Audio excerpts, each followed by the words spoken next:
आशीष Bengali math টিউটরে তোমাদের স্বাগত জানাই। আশা করি তোমরা সবাই ভালোই আছো।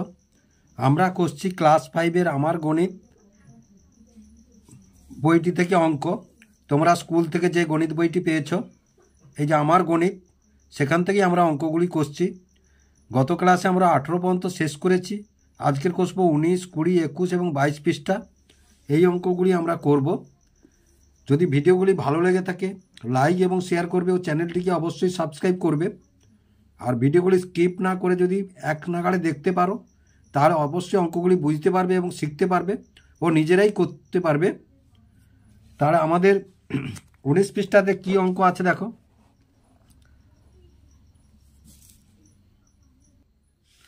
তাহলে দেখো, একটা আয়তাকার কাগজকে ভাঁজ করে সমান কয়েকটি ভাগে ভাগ করে রং করি। তাহলে দেখো, এই একটি আয়তাকার কাগজ, মানে যার দৈর্ঘ্য এবং প্রস্থ আছে, আয়তাকার কাগজ। সেই আয়তাকার কাগজটিকে ভাঁজ করেছি। কটি ভাঁজ করেছি দেখো, 1, 2, 3, 4, 5, 6, 7, 8, 9, 10, 11, 12, 13, 14, 15, 16, 16টি ভাঁজ করেছি। এবং ভাঁজগুলিতে কয়েকটি ভাঁজে আমরা রং করেছি, বিভিন্ন রং করেছি। লাল রং করেছি, দেখো এখানে লাল রং করেছি এক ঘর, 2 ঘর, 15 ঘর এবং 16 নম্বর ঘরে লাল রং করেছি আমরা। তারপরে দেখো সবুজ রং 5, 6, 7, 8 এবং 14 নম্বর ঘরে সবুজ রং দিলাম। তারপরে দেখো হলুদ রং 9, 10, 13 নম্বর ঘরে হলুদ রং দিয়েছি। আর 3, 4, 11 এবং 12 নম্বর ঘরে কোনো রং আমরা দিলাম না। এবার দেখো, এখান থেকে আমরা কি তৈরি করবো না, কত অংশ রং দিয়েছি, কত অংশ রং দিইনি, বা কোন অংশটি বেশি রং, কোন অংশটি কম রং। এখান থেকে আমরা এটাই নির্ণয় করব। এবার দেখো, তাহলে লাল রং দিলাম। তাহলে মোট লাল রং দিলাম, লাল রং কটি আছে, 1, 2, 3, 4। তাহলে 4, তাহলে 4 লিখলাম। আর মোট কটি ঘর, মোট হচ্ছে 16টি ঘর। আমরা কি বলি না, 16 ভাগের 4 ভাগ। তাহলে কিভাবে লিখব এটা। আর লাল রঙের দিলাম, এটাকে অন্যভাবে বলতে পারি 4-এর 16 অংশ। তাহলে লাল রঙের অংশ কতটা, 4-এর 16 অংশ। এবার সবুজ রং দেখো, কটি ঘর, 1টি ঘর, 2টি ঘর, 3টি ঘর, 4টি ঘর, 5টি ঘর, মানে 5 নম্বর ঘর, 6 নম্বর ঘর, 7 নম্বর ঘর, 8 নম্বর ঘর ও 14 নম্বর ঘর। তাহলে সবুজ রং দিলাম কত অংশ, তাহলে 5 আর নিচে কত, 16। 5 আর নিচে কত, 16। তাহলে 5-এর 16 নম্বর অংশ। আর হলুদ রং দিলাম কত ঘর, দেখো হলুদ রং 9, 10, 13। তাহলে 9, 10, 13 নম্বর হলুদ রং। তাহলে হলুদ রং দিলাম আমরা 3টে ঘর, 1, 2, 3টে ঘর। তাহলে কত, 3-এর 16 অংশ। কত, 3-এর 16 অংশ। আর রং দিইনি কটি ঘর, দেখো 3, 4, 11, 12। তাহলে 1, 2, 3, 4। তাহলে 4টি ঘরে আমরা রং দিইনি। তাহলে 4টি ঘরে আমরা রং দিই, মানে কত অংশ হবে না, 4-এর 16 অংশ হবে। কত হবে, 4-এর 16 অংশ। তাহলে এইবার দেখো, মোট রং দিলাম। তাহলে এই অংশটা রং দিয়েছি, এই অংশটা রং দিয়েছি, এই অংশটা রং দিয়েছি, আর এটা রং দিইনি। তাহলে মোট রং দিলাম। তাহলে মোট মানে এটাকে যোগ, এই তিনটেকে, এটাকে এটাকে এটাকে যোগ করতে হবে। তাহলে এটি 4-এর 16, তারপরে 5-এর 16, তারপরে কত, 3-এর 16। তাহলে দেখো, ভগ্নাংশের যোগ অথবা বিয়োগ যাই করি না, প্রথমে আমাদের লসাগু করতে হবে। 16, 16, 16। তাহলে হরগুলি সমান, হরগুলি যেহেতু সমান সেটাই হবে তাদের লসাগু। তাহলে লসাগুকে এটা দিয়ে যদি হরগুলি দিয়ে পরপর ভাগ করে যাই, তাহলে 16 দিয়ে 16 ভাগ করলে ভাগফল 1 হবে। সেই 1 4-এর সঙ্গে গুণ হবে, 4 হবে। তাহলে মানের কোনো পরিবর্তন হবে না, যেটা আছে সেটাই বসে যাবে। তাহলে এবার 5, 4, 3। তাহলে 5, 4, 9, 3, 12। তাহলে কত অংশ হলো না, 12-র 16 অংশ হলো। কত অংশ, 12-র 16 অংশ হলো। তারপরে দেখো, তাহলে রং বেশি দিলাম, তাহলে সবুজ রং বেশি দিলাম। তাহলে কোনটা বড় এর মধ্যে, দেখো এ 16, এরও নিচে 16, এরও নিচে 16। তারপরে দেখো, এর উপরে 3, এর উপরে 4, এর উপরে 5। হরগুলি সবাই সমান আছে। তাহলে উপরের সংখ্যাটি যার বড় সেইটি বড় বা সেটি বেশি। তাহলে সবুজ রং বেশি দিলাম। কি দিলাম না সবুজ রং বেশি দিলাম।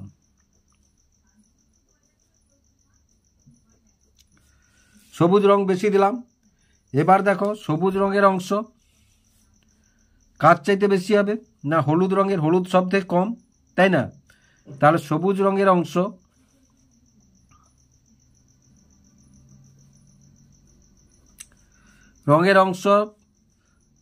হলুদ রঙের অংশের চাইতে বেশি, হলুদ। এবার দেখো তাহলে এটা সবুজের অংশ কত, 5/16। সবুজের অংশ কত, 5/16। হলুদের অংশ কত,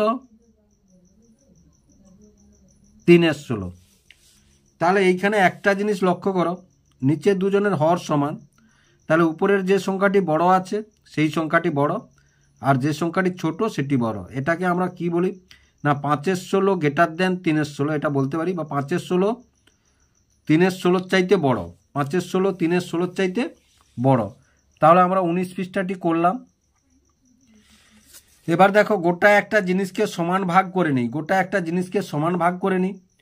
তাহলে গোটা একটা জিনিসকে সমান ভাগ করি মানে দেখো, তাহলে আজ বাবা বাজার থেকে তরমুজ কিনে এনেছেন, মা সমান 4 টুকরো করলেন। দেখো সমান 4, 1 টুকরো 2 টুকরো 3 টুকরো 4 টুকরো করেছে, সমান 4 টুকরো। এই যে মা সমান 4 টুকরো করলেন, আমাকে 2 টুকরো দিলেন, তাই আমি পেলাম 2/4 অংশ, মানে 4 ভাগের 2 ভাগ আমাকে দিয়েছে, তার 2 টুকরো। মোট তো 4 টুকরো, তাহলে 4 ভাগের 2 ভাগ, তাহলে 2/4 অংশ। বাবাকে 1 টুকরো দিলেন, বাবা পেলেন 1/4 অংশ, তাই আমি বাবার থেকে 2/4 বিযুক্ত 1/4 অংশ সমান 2 - 1/4 সমান অংশ সমান 1/4 অংশ বেশি পেলাম। আমি 1/4 অংশ বেশি পেলাম। বাকি টুকরো মা নিলেন, তাহলে কত অংশ, তাহলে দেখো এ 2/4 নিয়েছে, এ 1/4 নিয়েছে, তাহলে এ 2 খণ্ড নিয়েছে, এ 1 খণ্ড নিয়েছে, তাহলে মার কত থাকলো, আর 1 খণ্ড, তাহলে 1 খণ্ড এবং মোট কত 4, তাহলে কত 1/4 অংশ মা নিল। এবার দেখো মায়ের থেকে আমি, তাহলে আমার অংশ কত 2/4, মার অংশ কত 1/4, তাহলে দেখো এই বিয়োগটি হবে।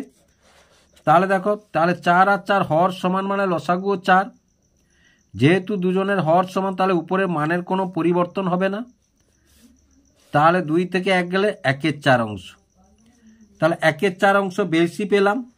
মায়ের থেকে আমি 1/4 অংশ বেশি পেলাম, আমার তরমুজের অংশ মায়ের থেকে বেশি, তাই আমার কত 2/4 অংশ 1/4 অংশের চাইতে বড়। এখানেও দেখো তাহলে হরগুলি সমান, 4 4 সমান, যার উপরের উপরটি বড় সেই হচ্ছে বড়, যার উপরটি বড় সেই হচ্ছে বড়। তাহলে এখানে দেখো 2/4 মানে 2 এর আর এর আছে 1, তার মানে এটি বড়। এবার দেখো এই যে গ্রেটার দেন বা লেস দেন যাই চিহ্ন বসাই না কেন কিভাবে বসবে আমরা এখান থেকে শিখব। তাহলে দেখো এবার দেখো 5-এর 12 লেস দেন 8-এর 12, তাহলে 5-এর 12 8-এর 12 চাইতে ছোট, 5-এর 12 8-এর 12 চাইতে ছোট। তাহলে দেখো দুজনের হর সমান, এরও 12 এরও 12, এর উপরের 5 এর উপরে 8, তাহলে যার উপরটা বড় সেদিকে সেটাই বড়, যার উপরটা বড় তাহলে সেটাই বড়। এবার তাহলে দেখো এর হর 15 এর হর 15, তাহলে দুজনের হর সমান, তাহলে এটা কোন দিকে হবে, তাহলে কে বড়, এর উপরটা বড়, লব বড় 7 আর 4 এখানে, তাহলে 7-এর চাইতে এই 4-এর চাইতে 7 বড়, সুতরাং কে বড় হবে, না 7-এর 15 বড় হবে।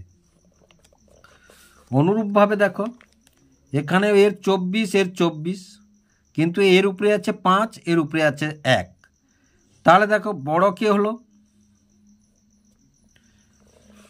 আবার এটার ক্ষেত্রে দেখো এর হর 20 এর হর 20, এর 11 আর এর 9, 9-এর চাইতে 11 বড়, সুতরাং হচ্ছে কে বড় হবে, এটা বড় হবে। আবার উঁয়োর দাগের দেখো তাহলে এটার উপরের সংখ্যা নেই, তাহলে 8-এর 13 আর এখানে 13, উপরটা আমাদের বসাতে হবে, 8-এর 13 বড়, তাহলে এখানে আমাদের কি সংখ্যা বসাতে হবে, না 8-এর চেয়ে ছোট। যেহেতু এই অংশটি বড় আর এই ভগ্নাংশটি বড়, এই ভগ্নাংশটি ছোট হবে, সুতরাং এই নিচে তো হর সমান, তাহলে 8-এর চেয়ে ছোট একটি লব এখানে বসাতে হবে। 8-এর চেয়ে ছোট একটি লব আমরা ধরো 7 বসিয়ে দিলাম। কত বসিয়ে দিলাম? 7 বসিয়ে দিলাম। তাহলে দেখো এটা বড় হলো আর এটা ছোট হলো। আবার এখানে দেখো A53, তাহলে 20-53 চাইতে বড় ভগ্নাংশ এখানে বসাতে হবে। তাহলে বড় ভগ্নাংশ বসাতে হলে নিচে তো 53 আছে, তাহলে 20-র চাইতে বেশি, তাহলে 21, 22, 23, 24, 25 যা বসাতে পারি, সুতরাং সেটা 20-53 চাইতে বড় হবে। আমরা 22 বসিয়ে দিই ধরো, তাহলে 22-এর 53। অনুরূপভাবে এখানটায় দেখো হর আছে 33, তাহলে হর দুটি সমান, কিন্তু 5-এর 33 বড়। কোনটা? এই ভগ্নাংশটা চাইতে 5-এর 33 বড়, তাহলে 5-এর চেয়ে ছোট সংখ্যা এখানে বসাতে হবে। 3 বসাতে পারি, 4 বসাতে পারি, 2 বসাতে পারি, 1 বসাতে পারি, কিন্তু 0 বসাতে পারবো না। তাহলে আমরা ধরো বসালাম এখানে কি 2 বসালাম, তাহলে 2-এর 33, তাহলে এটা, তাহলে 5-এর 33 এর চাইতে বড়। আবার এখানে দেখো তাহলে 9-এর 11 এবং 2-এর 11, তাহলে এখানে হর দুটি সমান, তাহলে উপরকার বড়, উপর এর বড়, তাহলে কোন দিকে হবে? এটা এদিকে হবে। তাহলে আশা করি তোমরা বুঝতে পারলে কিভাবে হলো এইবারে। এবার এখান থেকে আমরা কি শিখলাম শিক্ষণ সামর্থ্য? না, একই হর বিশিষ্ট ভগ্নাংশের ছোট বড় ধারণা শিখলাম। একই হর বিশিষ্ট ভগ্নাংশের ছোট এবং বড় কিভাবে নির্ণয় করা যায় সেটা আমরা এখান থেকে শিখলাম। এবার 1-এর দাগটা দেখো, একজন কৃষক তার মোট জমির 2/15 অংশে ধান, 7/15 অংশে পাট লাগিয়েছেন। ধান ও পাটের জন্য তিনি মোট, তাহলে ধান ও পাটের জন্য তিনি মোট, এ দুটো যোগ করতে হবে। মোট মানে কত অংশ ব্যবহার করেছেন, সেটি অংশ ব্যবহার করেছিলেন। তাহলে দেখো প্রথমে ধানের অংশটা কত? না, ধানের অংশটা 2/15। পাটের অংশটি কত? না, পাটের অংশটি হচ্ছে 7/15। তাহলে ভগ্নাংশের যোগ করব এটা, তাহলে 15 লসাগু কত হবে? 15 হবে। যেহেতু দুজনেরই হর 15 আছে এবং লসাগু 15 হয়েছে, তাহলে উপরের মানের কোনো পরিবর্তন হবে না। নাহলে তোমরা কি করতে পারো? না, এই লসাগুকে নিয়ম অনুযায়ী 15কে 15 দিয়ে ভাগ করলে 1 ভাগফল হবে, সেই 1কে 2 দিয়ে গুণ করলে 2, আবার 15কে 15 দিয়ে ভাগ করলে 1 ভাগফল হবে, সেই 1 7-এর সঙ্গে গুণ করলে 7 হয়। তাহলে এবার দেখো যোগ চিহ্ন আছে, তাহলে 2 আর 7 যোগ করলে কত হবে আমাদের? না, 2 আর 7 যোগ করলে হবে 9, আর নিচে তো 15 আছে, 15 দিয়ে দাও। তাহলে 9-এর 15 অংশ ব্যবহার করেছিলেন। এবার দেখো 2-এর দাগে কি আছে? মান নির্ণয় করি। তাহলে দেখো মান নির্ণয় অঙ্কগুলি আমরা তুলে ফেলেছি। প্রথমে কয়ের দাগে আছে 8-এর 14 যুক্ত 2-এর 14। তাহলে দেখো ভগ্নাংশের যোগ বিয়োগের নিয়ম অনুযায়ী প্রথমে এই হরগুলির লসাগু করতে হবে। যেহেতু এর 14, তাহলে 14, তাহলে যেহেতু এরও 14, তাহলে উপরের মানগুলির কোনো পরিবর্তন হবে না। তাহলে 8 যুক্ত 2 সমান কত হবে? না, 10-এর 14। অনুরূপভাবে এখানে দেখো দুজনই হর সমান, সুতরাং লসাগু 7 হবে। তাহলে নিয়ম অনুযায়ী তার 7কে 7 দিয়ে ভাগ করলে 1 হয়, সেই 1 কার সঙ্গে গুণ হবে? 5-এর সঙ্গে গুণ হবে। আবার এই 7কে এই 7 দিয়ে ভাগ করলে ভাগফল হবে 1, সেই 1 কার সঙ্গে গুণ হবে? 2-এর সঙ্গে গুণ হবে। তাহলে কত হলো? না, 7-এর 7। তাহলে দেখেছো নিচে যদি হরগুলি সমান হয় মানের কোনো পরিবর্তন হয় না। তাহলে এগুলোও আমরা ওইভাবে করে নেব এসব। তাহলে 9, তাহলে 5 যুক্ত 2 সমান কত? না, 7-এর 9। তারপরে দেখো এটাও দেখো হর একই হর, তাহলে লসাগু কত হলো? 15 হলো। তাহলে যেহেতু হর একই এবং লসাগু 15, তাহলে উপরের মানগুলোর কোনো পরিবর্তন হবে না। তাহলে 13/15, এখানেও তাই দেখো, তাহলে সমান এর 25, এর 25, এর 25, লসাগু 25 হলো। 25কে এই 25 দিয়ে ভাগ করলে 1, সেই 1 8-এর সঙ্গে গুণ করলে 8 হলো। এই 25কে এই 25 দিয়ে ভাগ করলে 1 হয় ভাগফল, সেই ভাগফল 2-এর সঙ্গে গুণ করলে 2 হয়। এই 25 ভাগ করলে ভাগফল 1 হয়, সেই 1 7-এর সঙ্গে গুণ করলে 7 হয়। তাহলে দেখো এবার এটা যোগ 25 নিচে বসিয়ে দিলাম আমরা লসাগুটি, 8 2 10 7 17 আর 25, তাহলে কত হলো? 17 আর 25। এবার দেখো এগুলো লিখতে পারো অতএব নির্ণেয় মান, এভাবে লিখতে পারো তোমরা, নির্ণেয় মান 13 15, এটাও লিখতে পারো অতএব নির্ণেয় মান 17 25। এবার দেখো, এবার 9 9 9, তাহলে হরগুলি সমান, সুতরাং 9, উপরের মানগুলির কোনো পরিবর্তন হবে না, সুতরাং যা আছে তাই বসবে। তাহলে 2 + 1 + 4, তাহলে সমান 2 একে 3 4 3 7, তাহলে 7 এর 9। তাহলে আমরা কি লিখবো, অতএব নির্ণেয় মান কত, 7 এর 9।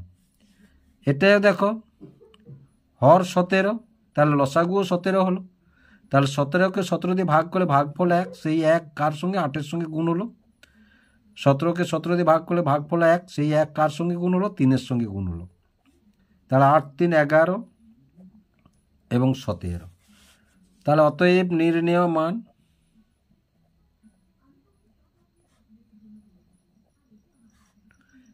কত, 11 17।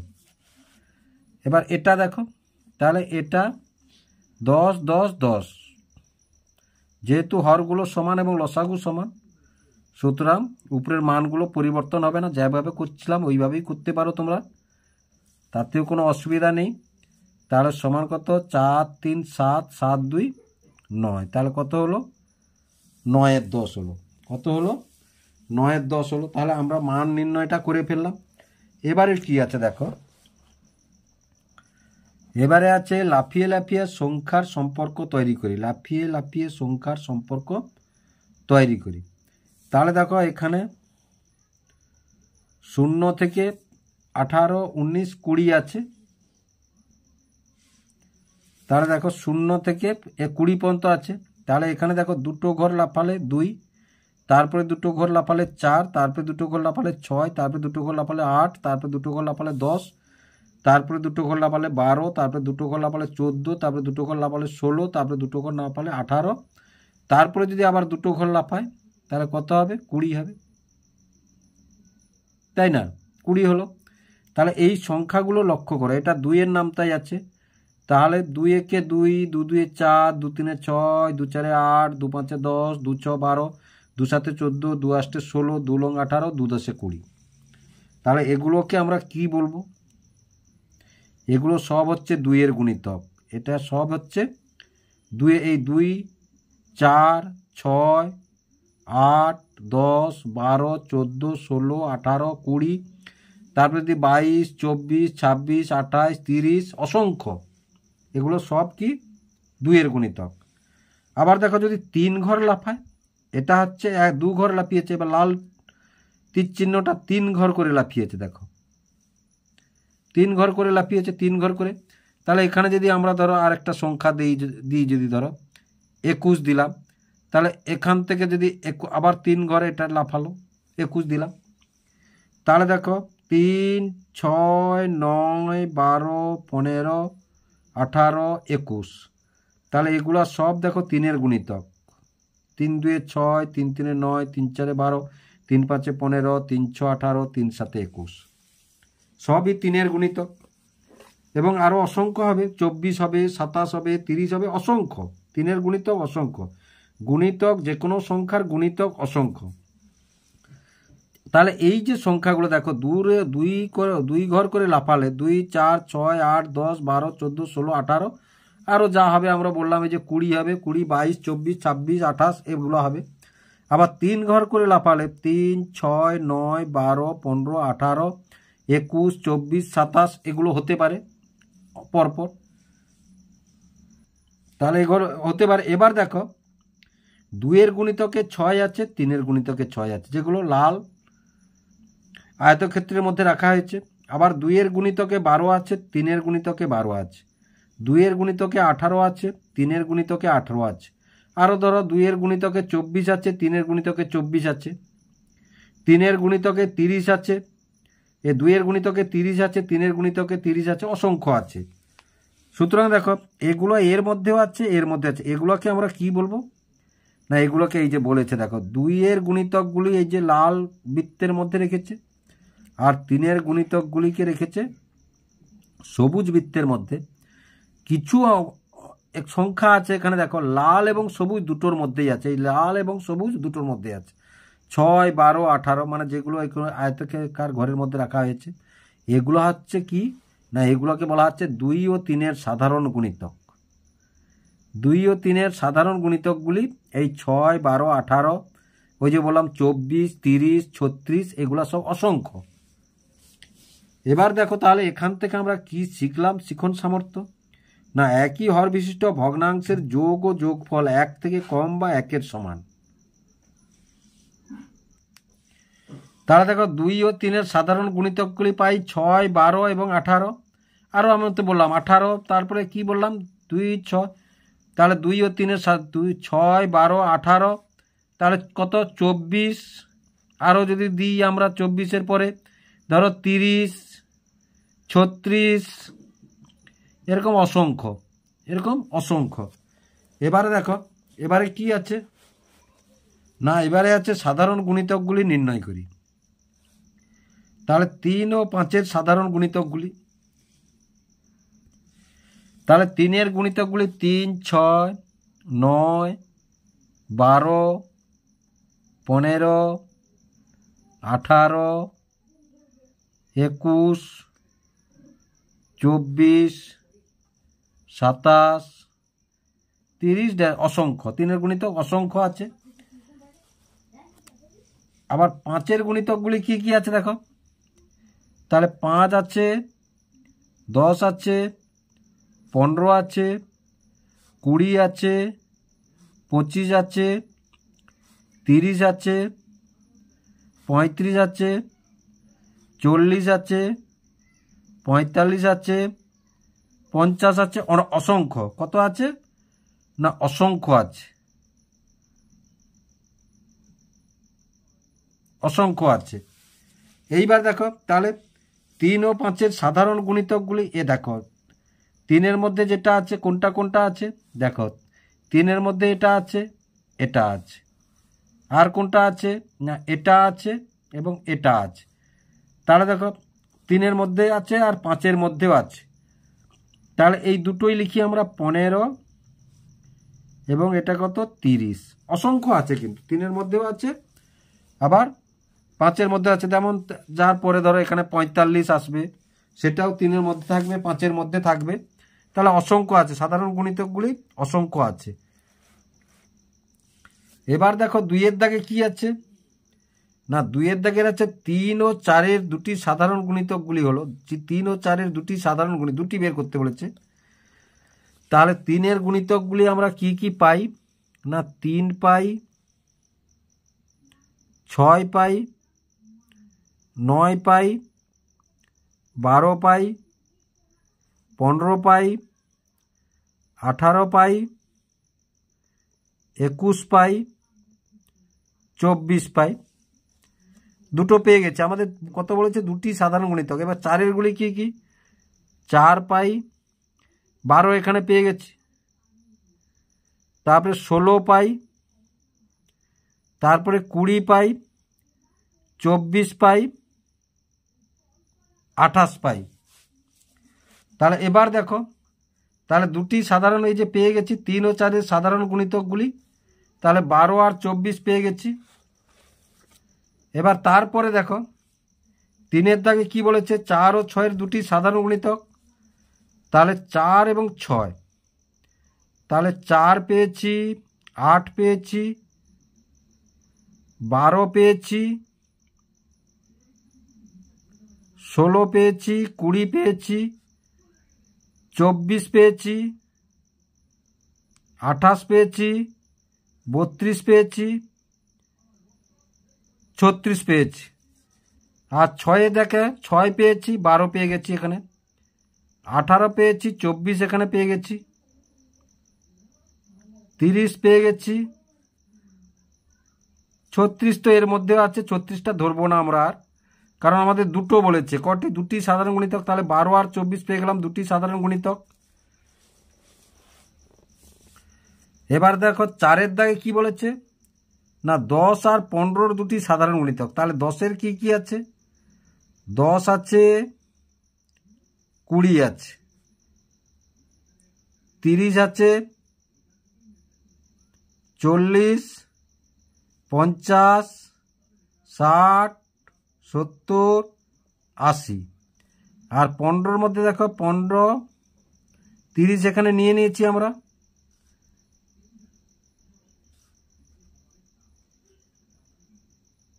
ষাটটা এখানে নিই, এখানে 60টা আমরা রাখবো না। তাহলে 15, 30 নিয়ে নিয়েছি, 45 আর 60 এখানে নিয়ে নিয়েছি। তাহলে দেখো দুটি সাধারণ গুণিতক আমরা পেয়ে গেলাম, 30 আর 60, 10 এবং 15।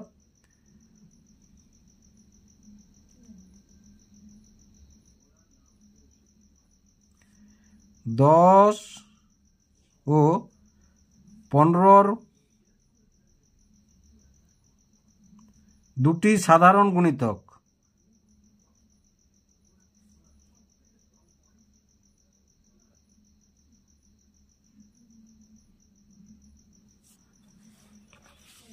এবার দেখো 8 আর 6, তাহলে 8,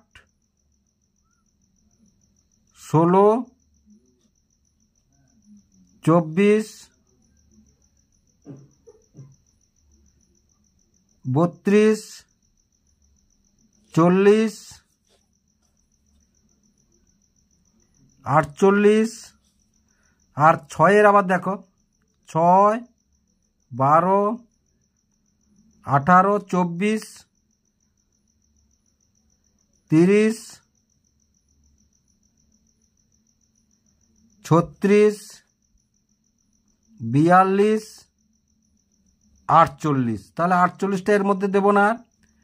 তাহলে দেখো দুটি সাধারণ গুণিতক আমরা কি পেলাম, 24 এবং 48 পেলাম। দুটি সাধারণ গুণিতক 24 এবং 48 পেলাম। তাহলে আশা করি তোমরা বুঝতে পারলে কিভাবে অঙ্কগুলি হলো, এবং এখান থেকে আমরা শিখন সামর্থ্য কি লাভ করলাম, সংখ্যার গুণিতক ও দুটি সংখ্যার সাধারণ গুণিতক নির্ণয় শিখলাম আমরা।